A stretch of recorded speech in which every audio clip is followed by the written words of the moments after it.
Bienvenue à toutes et à tous. Nous nous retrouvons avec le pape François, toujours en direct depuis la région du Molise, au centre-sud de l'Italie, où le Saint-Père effectue donc ce 5e voyage apostolique en Italie, avec ce programme très dense.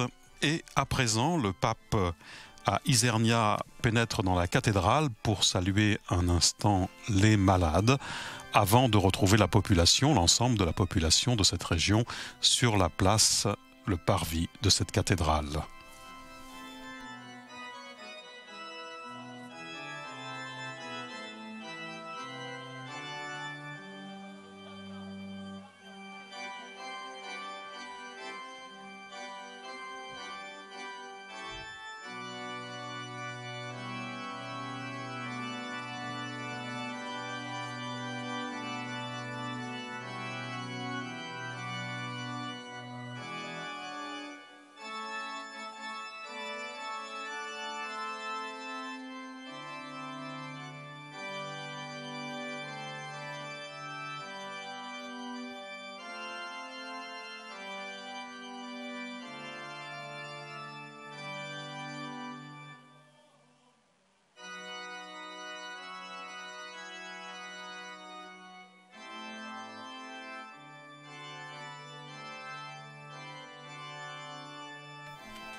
Le Saint-Père qui vit aujourd'hui ce marathon pastoral en quelque sorte, avec des horaires quelque peu modifiés qui nous ont conduits à prendre cette antenne en direct plus tôt que prévu, que nous l'avions annoncé en tout cas en quittant le sanctuaire de Castelpetroso, où il était avec les jeunes cet après-midi. Pour celles et ceux qui n'auraient pas suivi les étapes précédentes de ce voyage apostolique sur notre antenne, sachez que le Saint-Père ce matin a tout d'abord rencontré le monde de l'entreprise et du travail dans l'université de Campobasso, à 50 km d'Isernia, où nous nous trouvons à présent, avant de célébrer ensuite l'Eucharistie, toujours à Campobasso, dans le stade Romagnoli de cette ville. Ensuite, il a déjeuné avec des pauvres pris en charge par la Caritas locale. Puis il s'est rendu, je vous le disais, au sanctuaire de Castelpetroso pour rencontrer les jeunes, la jeunesse des Abruzzes et du Molise. Et puis le voici donc à présent parvenu à Isernia. Et il est là d'abord pour rencontrer ces malades et ces personnes handicapées dans la cathédrale. Et puis, je vous le disais, donc l'ensemble de la population ensuite sur le parvis de cet édifice.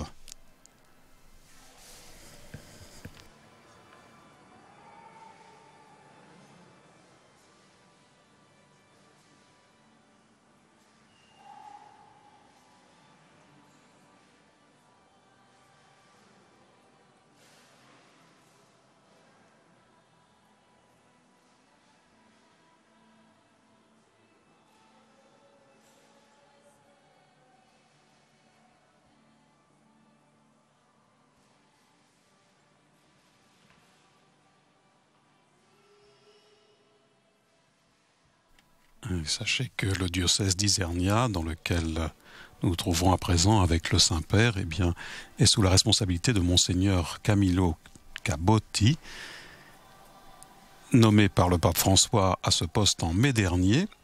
Il y a commencé son ministère le 28 juin dernier, autrement dit, la semaine dernière, et il a par ailleurs reçu l'ordination épiscopale le 11 juin dernier.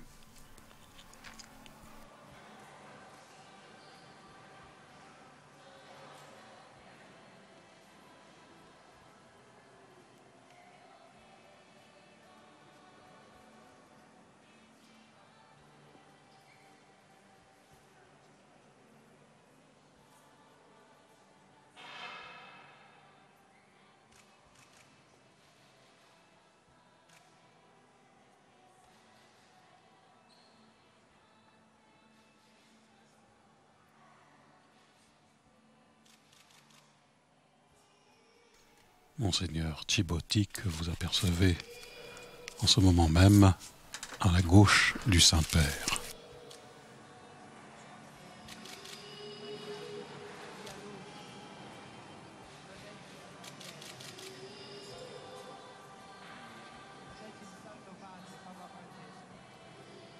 savoir qu'Isernia est la ville natale du pape Célestin V, ce moine ermite qui au XIIIe siècle abdiqua après 5 mois de pontificat et qui fut canonisé en 1313.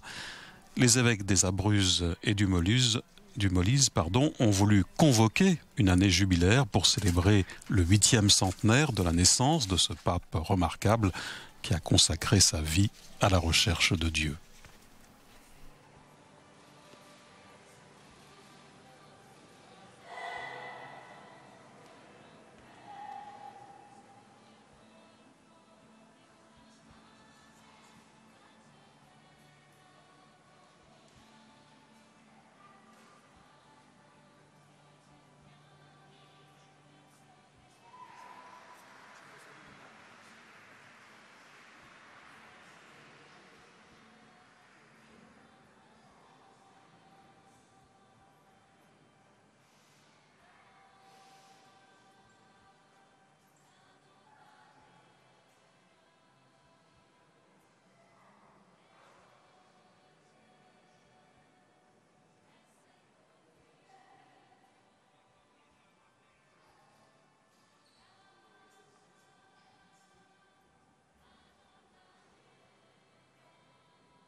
À la sortie de cette cathédrale, le Saint-Père tout d'abord bénira une statue de Saint Jean l'Évangéliste que le diocèse d'Isernia donne, dont il fait cadeau à la cathédrale de Smyrne pour sa réouverture, ainsi qu'une couronne pour la statue de la Vierge de la Paix pour le sanctuaire diocésain de Franiete.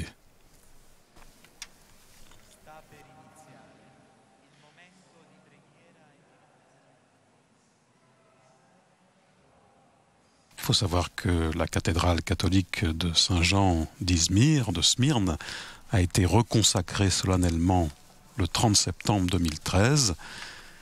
Cette cathédrale a été reconsacrée parce qu'elle avait été confisquée il y a une 50aine d'années et mise ensuite à la disposition de l'OTAN. Et l'archevêque d'Izmir, Monseigneur Ruggero Franceschini, est parvenu à obtenir la restitution de l'église dans le cadre d'une fondation religieuse.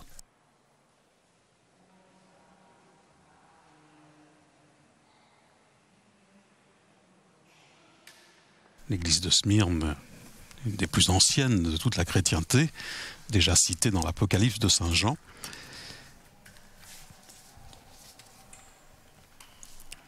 Et en 1922, après la prise de la ville par les troupes d'Atatürk, eh bien, tous les Grecs, et également les Arméniens et les autres chrétiens en ont été chassés. Toutes les églises ont été détruites, à l'exception de la cathédrale catholique, qui, remise à l'OTAN, donc, ne fut pas transformée en mosquée, comme bien d'autres églises, mais qui a été donc, je vous le disais, reconsacrée, et qui recevra donc ce cadeau du diocèse d'Isernia.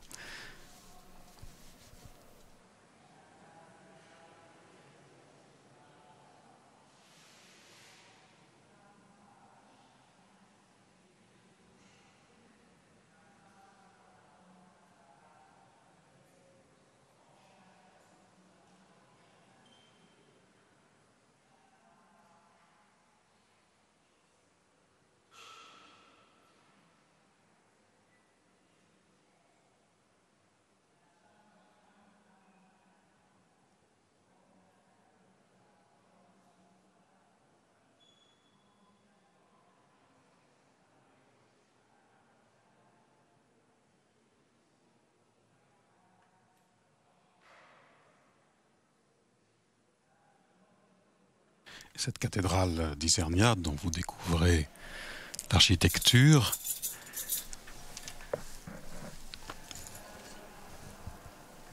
est en quelque sorte le dôme de la ville d'Isernia, dans la région donc du Molise. Il s'agit de l'édifice de culte catholique le plus important de la ville, qui se trouve sur la place Andrea d'Isernia, dans le centre historique, et elle est bâtie sur les restes d'un ancien temple païen d'Italie, datant du IIIe siècle avant Jésus-Christ.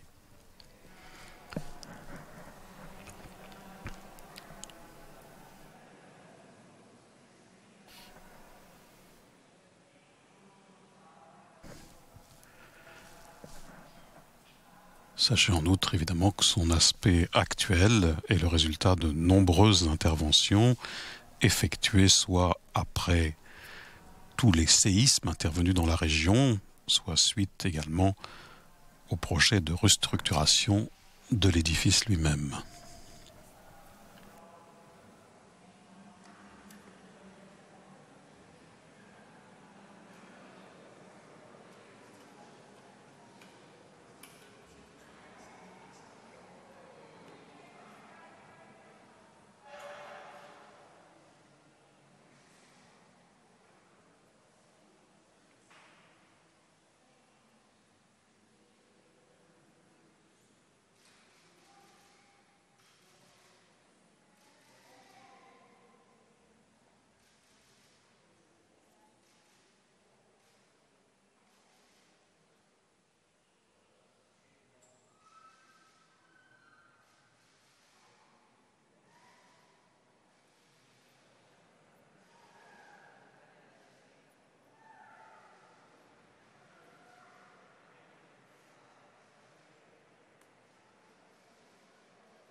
Oui, que le pape vient de saluer un jeune homme équipé du maillot de l'équipe d'Argentine, l'équipe de football, qui dispute un match ce soir et sur laquelle le Saint-Père veille tout particulièrement.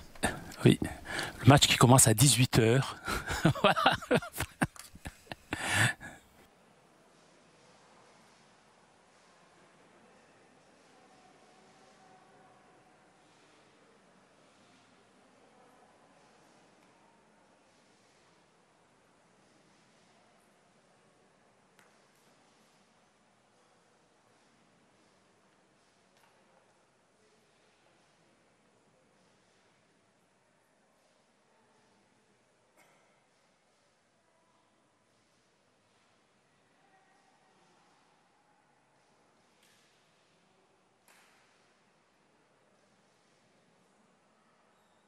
Et puis, je vous le disais, le pape, après cette rencontre avec les malades et les personnes handicapées, achèvera cette journée sur le parvis de cette cathédrale par l'indiction de l'année jubilaire, ce qui constituera donc la dernière étape, le dernier temps de cette visite apostolique avant son départ pour le Vatican.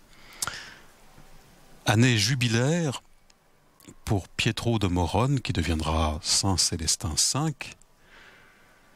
Pierre de Morone, né en 1209 dans le Molise, qui fut d'abord moine ermite des Abruzzes, appartenant à l'ordre des bénédictins. Il fonde une nouvelle branche bénédictine qui prit par la suite le nom des Célestins. Et Pietro de Morone est élu pape le 5 juillet 1294. Voilà pourquoi cette année jubilaire a été ouverte et sera ouverte officiellement par le Saint-Père dans un instant. Élu pape à l'âge de 85 ans, il devient donc alors le 192e successeur de Pierre, choisissant le nom de Célestin V, avant de renoncer à sa charge le 13 décembre de la même année, et il mourra le 19 mai 1296 à Fumione. Il sera canonisé donc le 5 mai 1313.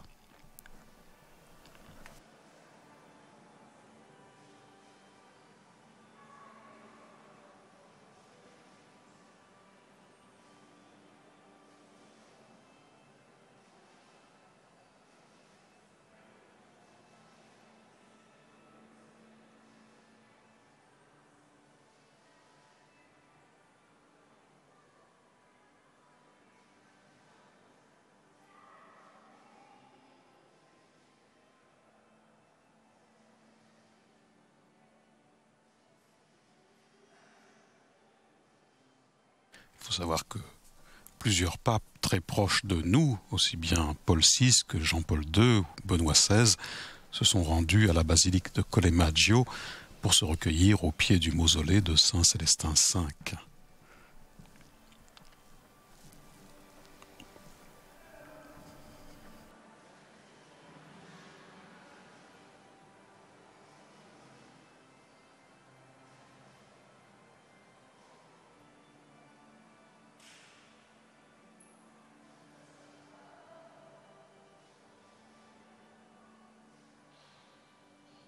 Souvenez-vous d'ailleurs que le 28 avril 2009, lors de sa visite à la basilique fortement endommagée par le tremblement de terre récent, eh bien, le pape Benoît XVI avait déposé sur le mausolée le pallium qui lui avait été remis le jour de son intronisation.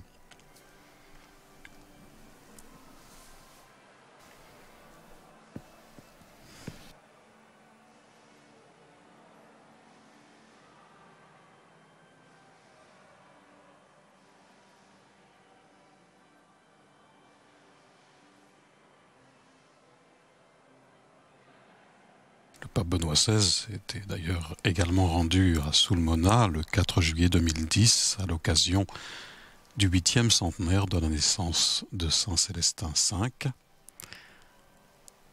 Le pape Jean-Paul II s'était quant à lui rendu en juin 1985 dans la région des Abruzzes et en 1995, eh bien, il effectua lui aussi une visite au sanctuaire de Notre-Dame des Douleurs de Castelpetroso comme le Saint-Père en début d'après-midi aujourd'hui.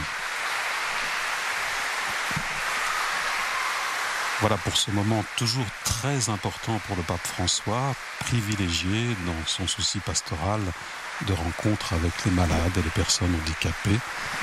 Le Saint-Père qui donc sort à présent de l'enceinte de cette cathédrale pour rencontrer, je vous le disais, l'ensemble de la population sur ce parvis, sur la place de cette cathédrale.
Nel nome del Padre, del Figlio e dello Spirito Santo. La grazia del Signore nostro Gesù Cristo, l'amore di Dio Padre e la comunione dello Spirito Santo siano con tutti voi. Ci sediamo sempre.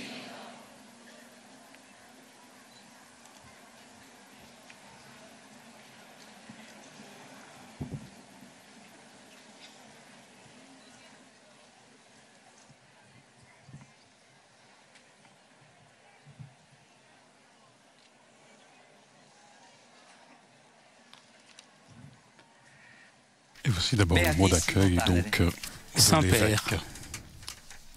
Le 5 juillet 1294, le peuple d'Isernia exulta puisque l'un de ses enfants, Pietro Angeliere del Morrone, fut assommé au seuil pontifical avec le nom de Célestin V. Encore une fois, aujourd'hui, la providence divine veut que ce peuple soit comblé de joie, puisque le successeur de son fils bien-aimé, l'évêque de Rome, est parmi nous. Bienvenue, sainteté.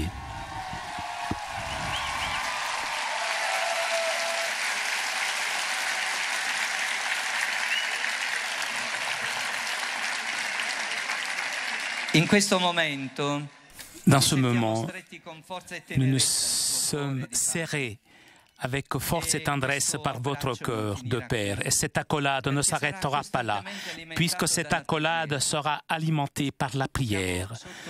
Nous sommes sous votre regard amoureux, miséricordieux, et nous savons que vos yeux n'oublient personne. Nous plaçons nos pas là où vous nous indiquerez en laissant vos traces, puisque votre visite est seulement une étape du chemin que nous voulons continuer de faire avec plus de vigueur, guidés par vous. Nous remercions de tout cela le Seigneur, puisque votre venue parmi nous est un signe de la présence de Dieu. Et donc nous vous accueillons dans cette communauté d'Isernia Venafro, petite mais réalité énergique de la réalité du Molise, qui a grandes ressources humaines, culturelles, quelques-unes exprimées, d'autres étouffées par la condition que nous vivons aujourd'hui, ici comme dans toute l'Italie d'ailleurs. La situation sociale, politique, économique de notre époque met à l'épreuve sans cependant réussir à entacher sa véritable identité. Des structures industrielles autrefois florissantes sont en difficulté. Cela a provoqué un appauvrissement de beaucoup de personnes qui se sont trouvés face à de nouveaux besoins, souvent essentiels, auxquels il est difficile de répondre pleinement par le travail, même si louable, de la Caritas diocésaine. Nous ne pouvons pas cacher non plus le malaise qui vient de la réduction des fonds pour la santé ici dans la région. Et cela se répercute sur le bien-être de toute la communauté et de toute personne ou de noyaux familiers qui sont déjà constitués ou qui voudraient venir à la lumière.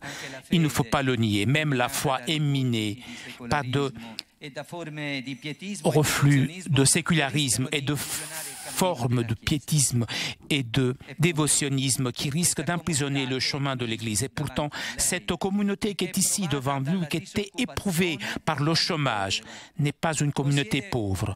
Cette communauté a un patrimoine intérieur, culturel et naturel qui a traversé les siècles. Cette communauté, qui parfois n'a pas droit à la santé, n'est pas une communauté malade. Cette communauté, même si blessée par des infiltrations à tout genre, est soutenue par une foi authentique d'hommes et femmes de bonne volonté qui travaillent sans relâche dans les différentes réalités sociales, politiques et économiques. Pour tout cela, sainteté, l'unique, véritable inquiétude, notre préoccupation, la mienne et de mon frère dans le presbytérat, est le soin pastoral et spirituel du peuple de Dieu auquel nous appartenons. Parmi tous, le don que tout autre nous voulons demander à Dieu par sa médiation précieuse et le don des vocations au sacerdoce et à la vie religieuse.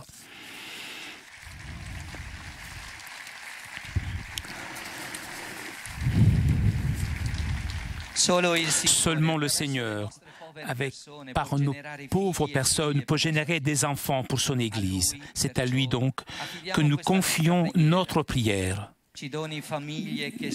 Qu'il nous donne des familles, que sous l'exemple de la famille de Nazareth ait envie de faire uniquement sa volonté, même lorsque cela veut dire venir faire générer des enfants qui doivent s'occuper des choses du Père. Dans ce contexte, l'ouverture de l'année célestinienne et l'indulgence plénière que vous nous avez accordées seront des instruments de grâce que nous voudrions qui ne s'arrêtent pas à ce diocèse. Et cela comme signe de communion, nous voulons donner à l'unique communauté encore active de cette Église à la communauté de Smyrne en Turquie, la statue en bronze de Saint Jean l'Évangéliste. Unissez-nous à eux et à toute l'Église. Et le désir d'être annonciateur infatigable de la parole. Les patrons Nicandro, Marciano et Daria et les saints médecins Cosme et Damiano nous soutiennent avec leur exemple dans l'offre de la vie pour créer une société toujours plus saine, sainte et soutenue par des principes et des valeurs chrétiennes. Que la Vierge Marie soit toujours notre chemin de lumière, la couronne qu'elle vous avez bénie et qui sera placée sur la statue de la Vierge de la Paix du sanctuaire diocésain de Fragnete, soit un signe particulier de notre confiance à elle.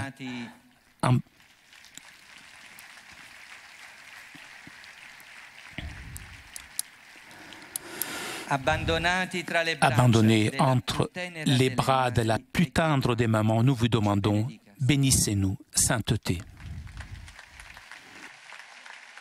Voilà donc pour cette salutation, ce mot d'accueil et de demande de Monseigneur Camillo Cibotti, évêque d'Isernia Venafro.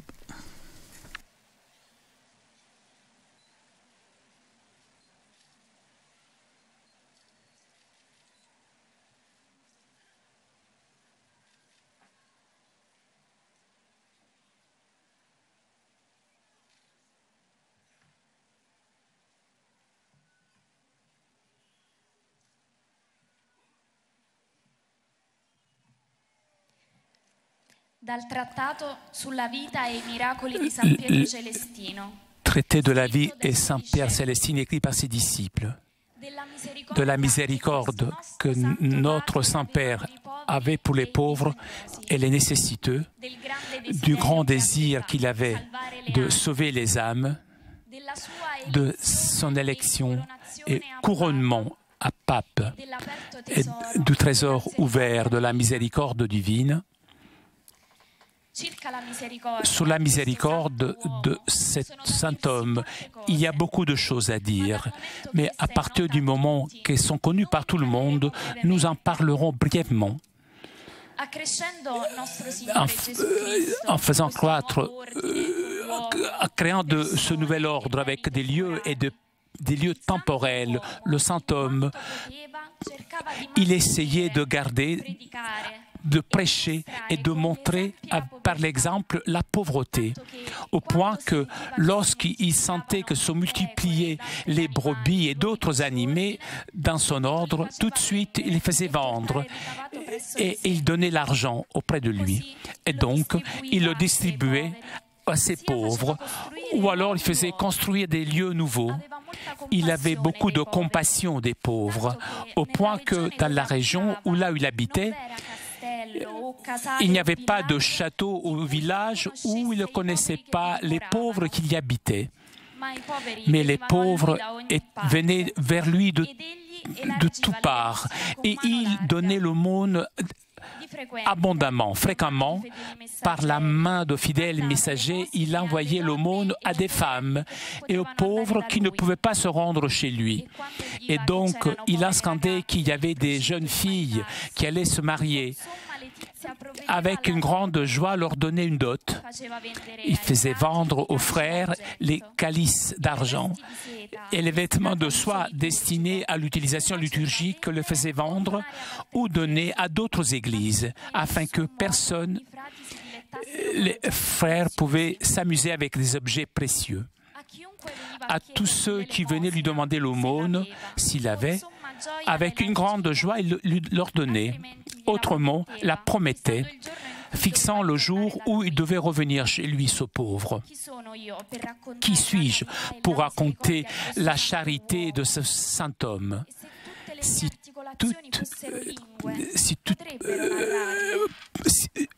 Je n'ai pas mesure de pouvoir raconter tout ça. Il n'y avait pas d'église au lieu de religion. Il n'y avait aucun clergé pauvre, aucune veuve, aucun handicapé qui était privé du don de sa bonté. Il nourrissait tout le monde, il accueillait tout le monde, il soutenait tout le monde. Comme une mère s'occupe de ses enfants, de même, ce saint homme, envoyé de Dieu, il aimait tout le monde, comme ses propres enfants. Et avec beaucoup d'attention, il protégeait. Chez cet homme saint, il y a un grand désir de déchirer, de faire sortir ces âmes de l'emprise du diable et de les confier à l'exerce, à la milice des anges. Il n'y a personne qui pourrait dire combien a enlevé du chemin du péché et combien qui était dans le vice ont retrouvé grâce à lui le chemin de l'humilité, où tous ceux qui étaient méchants sont devenus bons. Dieu a élu cet homme dès son enfance pour manifester par lui son œuvre et illuminer l'Église de cette époque avec la grâce divine. Et Dieu l'a aimé. C'était évident lorsqu'il lui a confié les clés du ciel et de la terre.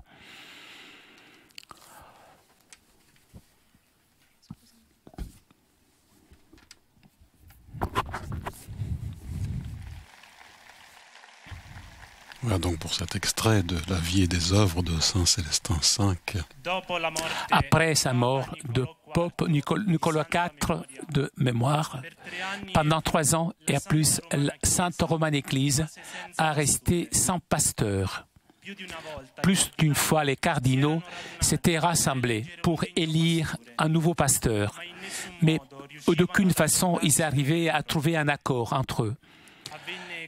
Il advint qu'un jour, se trouvant près de Pérouse pour rendre visite à un noble de l'époque, des cardinaux commencèrent à traiter des élections du pontife et ils s'étaient dit les uns les autres, « Allons élire le pape.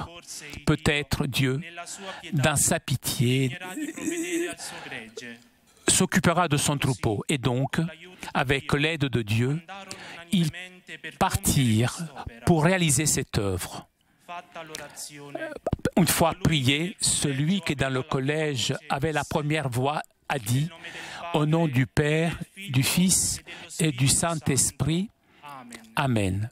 Je élis Fa Pietro del Morrone. » À cette expression, tous les autres furent stupéfaits et donc le Saint-Esprit est descendu sur eux comme déjà sur les apôtres du Christ le jour de Pentecôte.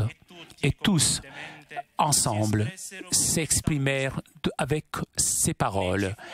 Il n'y fut personne qui a dit que cela n'était pas une bonne chose, que jamais cela était arrivé autrefois dans l'élection du pontife. Tout de suite, ils firent le décret et l'envoyèrent au vénérable Père. Ayant entendu que les cardinaux avaient élu Pierre, tous comblés de joie et rendaient grâce à Dieu qu'avec ce pasteur s'était occupé de son troupeau. En entendant la chose, le saint homme fut rempli de tristesse et se donna à lamentation le jour et la nuit. Finalement, il appelait ses frères et leur dit qu'il avait des grandes tentations pour cette chose-là et il disposait de ne pas accepter de toute façon ce décret. Mais les frères, avec d'autres amis, lui dirent « Saint-Père, pourquoi tu dis cela ? Pourquoi tu ne prends pas en considération que si tu dis cela, tu portes l'hérésie dans le monde? Cette élection, en vérité, n'est pas faite par toi, mais de Dieu. Et si tu la refuses, si tu la rejettes, tu ne suis pas la volonté de Dieu. » Et il avait répondu, « Et qui suis-je, moi, pour recevoir cette charge et ce pouvoir? Je ne suis pas suffisant pour sauver moi-même. Comment je pourrais sauver le monde entier ?» Et donc, en secret, il décida de s'échapper avec un de ses compagnons, auquel avait déjà dit cela en cachette. Mais tout cela ne servit à rien.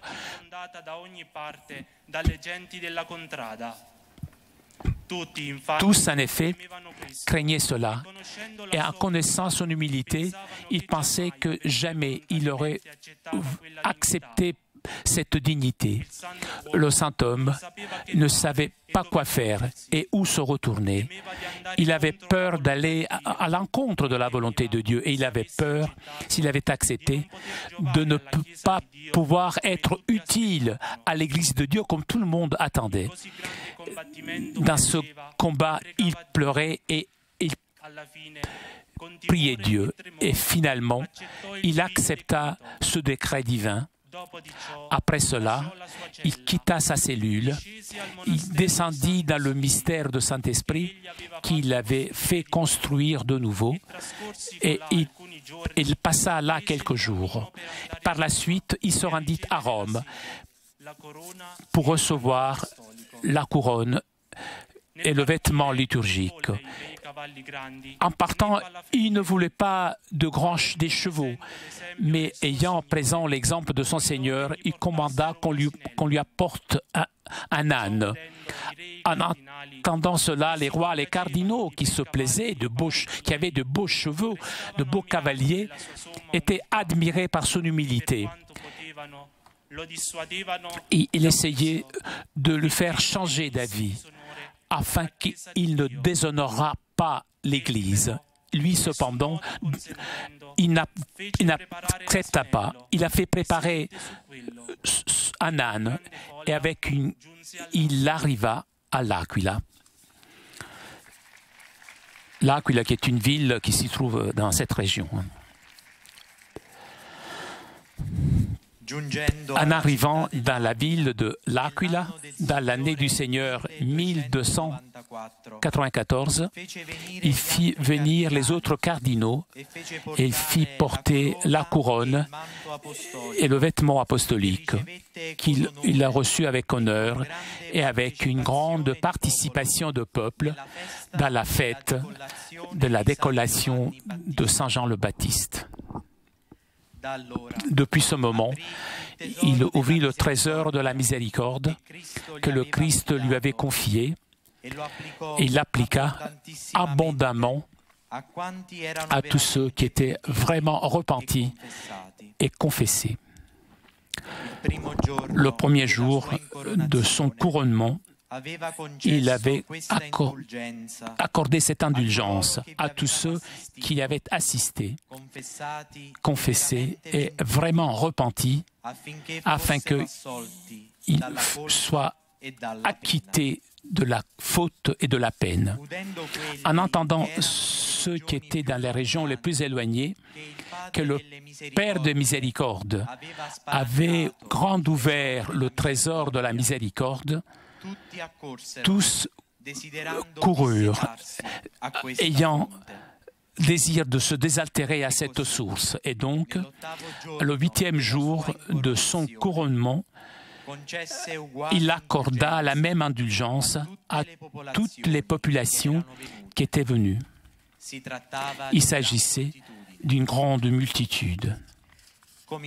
Commença toutefois à penser en lui-même comme tous les riches, il ne cessait pas de lui demander des biens temporels et les pauvres du Christ, non seulement n'avaient pas de richesse, mais même pas du pain en suffisance. Donc, il considérait comment s'occuper de ces pauvres dans les choses spirituelles. Il délibéra d'accorder un bénéfice pour ouvrir pour les pauvres les richesses éternelles qui durent à jamais.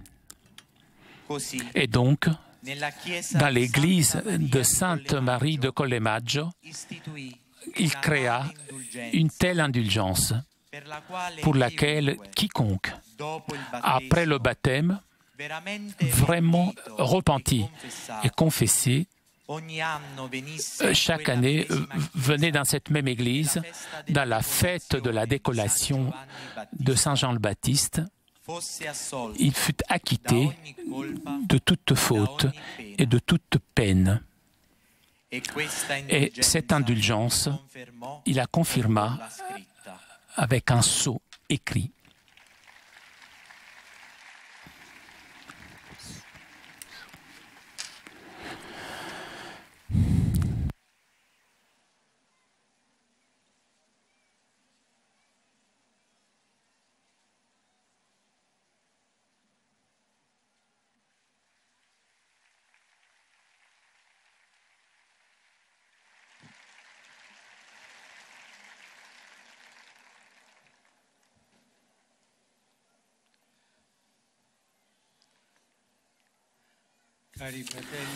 Chers frères et sœurs, merci de votre accueil si chaleureux.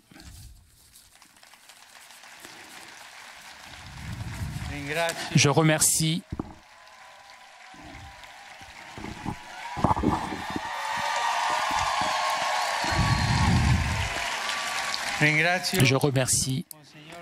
Monseigneur Camillo Cibotti, le nouvel évêque d'Isernia, et son prédécesseur, Monseigneur Salvatore, le maire, les autorités et tous ceux qui ont collaboré pour cette visite. C'est la dernière rencontre d'aujourd'hui et se tient dans un lieu symbolique, la place de la cathédrale.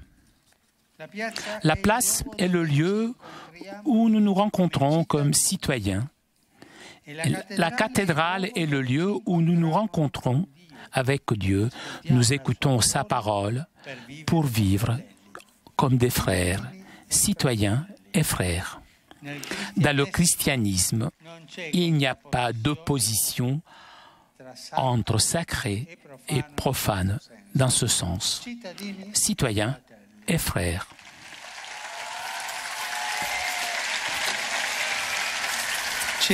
Il y a une idée forte qui m'a frappé en pensant à l'héritage de Saint Célestin V. Lui, comme Saint François d'Assise, a eu un sens très fort de la miséricorde de Dieu et du fait que la miséricorde de Dieu renouvelle le monde. Pierre del Morrone, comme François d'Assise, connaissait bien la société de leur époque, avec ses grandes pauvretés. Ils étaient très proches des gens, du peuple. Ils avaient la même compassion de Jésus envers tant de personnes fatiguées, opprimées. Mais ils ne se limitaient pas à dispenser des bons conseils ou des consolations. Eux, les premiers, ont fait un choix de vie qui allait à contre-courant.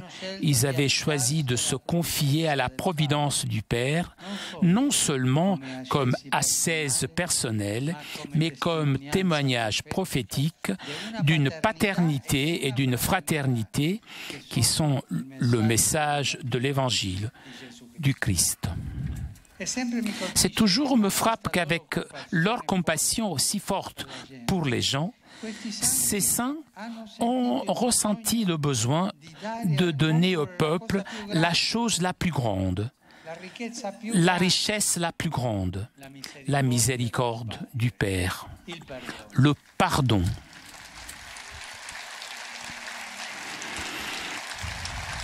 Remets-nous nos dettes comme nous les avons remises nous-mêmes à ceux qui nous devaient. Dans ces paroles du Notre Père, il y a tout un projet de vie fondé sur la miséricorde. La miséricorde, l'indulgence, la rémission des dettes n'est pas seulement quelque chose de dévotionnel, d'intime, un palliatif spirituel. Une sorte d'huile qui nous aide à être plus bons, plus généreux. Non. C'est la prophétie d'un monde nouveau. Miséricorde et prophétie. D'un monde nouveau où les biens de la terre et de travail sont distribués de façon équitable et personne n'en serait privé du nécessaire, puisque la solidarité et le partage sont la conséquence concrète de la fraternité.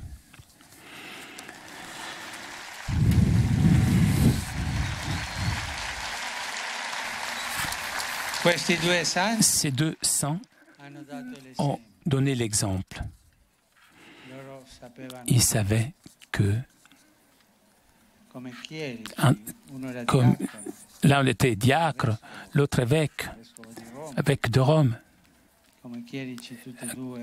Tous les deux, donc, ils devaient donner l'exemple de pauvreté, de miséricorde,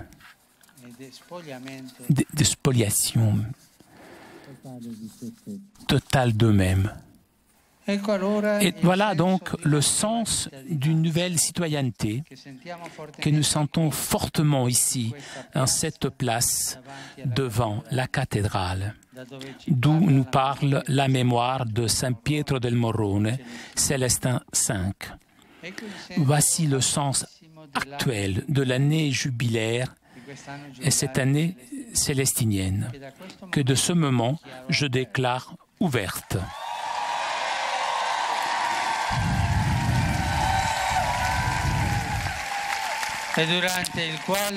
Pendant cette année,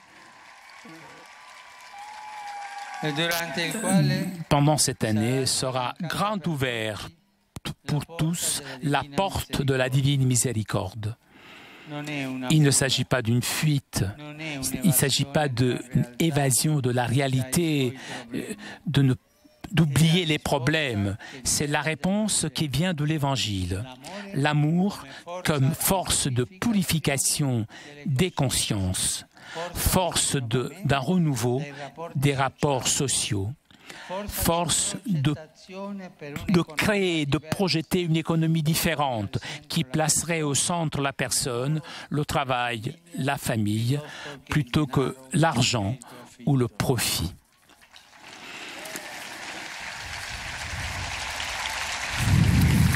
Nous sommes tous conscients que ce chemin, ce n'est pas le chemin de ce monde. Nous ne sommes pas des rêveurs ou alors des naïfs. Nous ne voulons pas créer non plus un oasis en dehors du monde. Nous croyons plutôt que ce chemin est le bon chemin pour tous. C'est le chemin qui vraiment nous approche de la justice et de la paix. Mais nous savons aussi que nous sommes des pécheurs, que nous les premiers, nous avons la tentation de ne pas suivre ce chemin et de nous conformer à la mentalité du monde, à la mentalité du pouvoir, de la richesse. Donc, nous nous confions à la miséricorde de Dieu et nous nous engageons à réaliser avec sa grâce des fruits de conversion et des œuvres de miséricorde. Ces deux choses, se convertir, faire des œuvres de miséricorde. Voilà.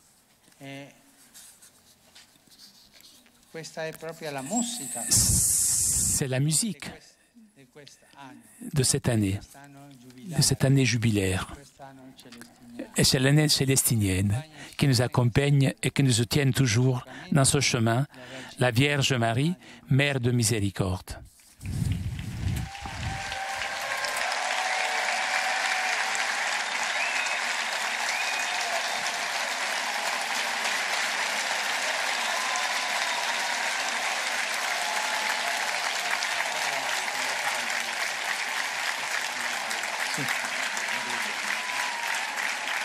Faccio una preghiera e la benedizione.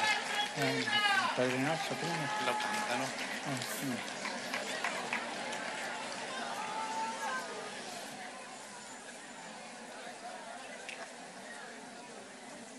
Tutti insieme cantiamo il Padre nostro.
Preghiamo.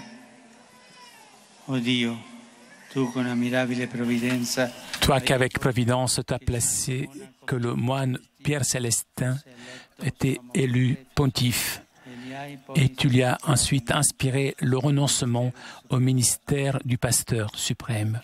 Fais que sous son exemple et par son intercession, nous puissions chercher ta volonté dans la prière et garder fidèlement l'amour envers l'Église. Signore sia con voi. Sia benedetto il nome del Signore. Nostro aiuto nel nome del Signore.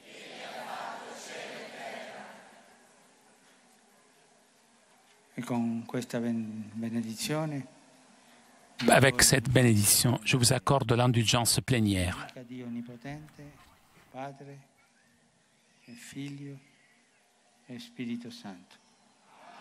E per favore, pregate. S'il vous plaît, priez pour moi.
Eh bien, ainsi s'achève ce voyage apostolique du pape François en ces terres du Molise, cette région du centre-sud de l'Italie. Le pape va maintenant quitter cette place de la cathédrale d'Isernia pour rejoindre la caserne des pompiers, d'où il s'envolera, toujours en hélicoptère, pour retourner au Vatican. Le Saint-Père qui aura prononcé au cours de cette journée 4 discours et une homélie, et puis qui, naturellement, en point d'orgue de cette journée, a donc ouvert cette année jubilaire célestinienne à l'occasion du 8e centenaire de l'élection de Célestin V comme pape. En donnant ce sens à cette année jubilaire, le Saint-Père disait « Se convertir, faire des œuvres de miséricorde, tel est le sens de cette année de grâce jubilaire ». Merci à tous ceux qui nous ont permis de suivre en direct l'ensemble de ce 5e voyage apostolique du pape François en Italie. Merci à CTV, Télépace, à nos confrères de l'agence Romaine Immédiat, particulièrement à Antoine-Marie Zohar. Merci à Flavio Esposito pour ses traductions, à Laure à la diffusion pour KTO.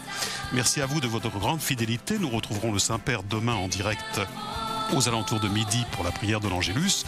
Vous le savez, tout au long du mois de juillet, il n'y a pas d'audience générale les mercredis, mais la prière, le rendez-vous de la prière de l'Angélus chaque dimanche. Bonne soirée à toutes et à tous.